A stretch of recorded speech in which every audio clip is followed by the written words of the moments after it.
Hi எல்லாருக்கும் வணக்கம்.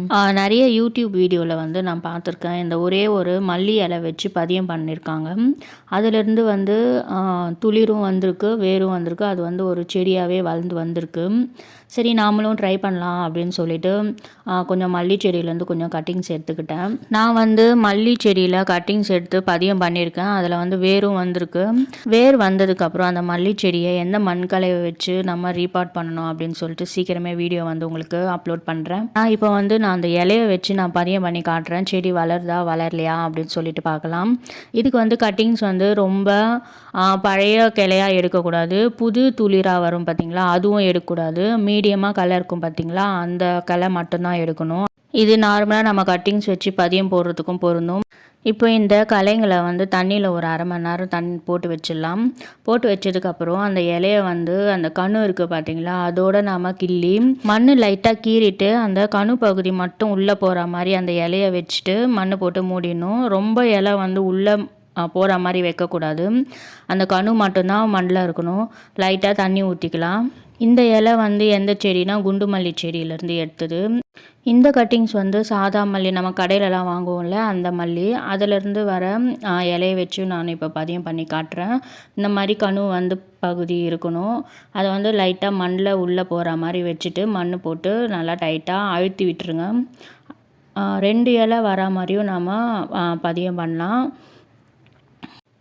இப்போ அந்த கணு பகுதி மட்டும் உள்ளே போகிற மாதிரி வச்சுட்டு லைட்டாக மண் வந்து போட்டு மூடிட்டு தண்ணி கொஞ்சமாக விட்டுக்கோங்க. விட்டுட்டு இதை வந்து நம்ம நிழல் பாங்கான இடத்துல மட்டும்தான் வைக்கணும். வெயில் படுற இடத்துல வச்சிங்கன்னா வேர் வந்து உருவாகாது. நான் பண்ண பதியத்தில் ஒரு இலையிலேருந்தும் நம்மளுக்கு துளிர் வந்திருக்கு. அதே மாதிரி 2 இலை வச்சு பதியம் பண்ணதுலேயும் துளிர் வந்திருக்கு. காமிக்கிறேன் இருங்க. இது வந்து 2 இலை வச்சு பதியம் பண்ணது. ஆனால் இதை நான் பதியம் பண்ணும்போது வீடியோ எடுக்கலை. இதில் வந்து நடுவில் வந்து குட்டியாக வந்து ஒரு துளிர் மாதிரி வந்திருக்கு பார்த்தீங்களா, அந்த துளிர் வர வரைக்கும் நம்ம வெயிட் பண்ணணும். அந்த துளிர் வர வரைக்கும் நம்ம நிழலில் தான் வைக்கணும். அந்த துளிர் வந்தால் தான் அந்த பதியத்தில் வந்து வேர் வந்துச்சு அப்படின்னு அர்த்தம். அதே மாதிரி நம்ம கட்டிங்ஸ் வச்சு பதியம் பண்ணும்போதும் அதிலேருந்து துளிர் வர வரைக்கும் நம்ம வெயிட் பண்ணணும். அது வரைக்கும் நம்ம எடுத்துலாம் பார்க்கக்கூடாது. இப்போ அந்த சின்னதாக துளிர் வந்ததில் இப்போ வந்து கொஞ்சம் செடியாகவே கொஞ்சம் வளர்ந்துச்சு. இப்போ அந்த கணு பகுதியிலேருந்தும் 2 கிளை வரப்போகுது. இப்போ ஒரு இலை பதியம் பண்ணோம்ல, அதுலேயும் வந்து இப்போது லைட்டாக துளிர் வந்திருக்கு. நல்லா பாருங்கள், தெரியுதா உங்களுக்கு? நான் இந்த பதியம் பண்ணும்போது வருமா வராதா அப்படின்னு சொல்லிட்டு லைட்டாக டவுட்டோடு தான் பண்ணேன். ஆனால் அந்த இலையே வந்து வேர் பிடிச்சி செடியாக வரும்ன்ட்டு நான் எதிர்பார்க்கல.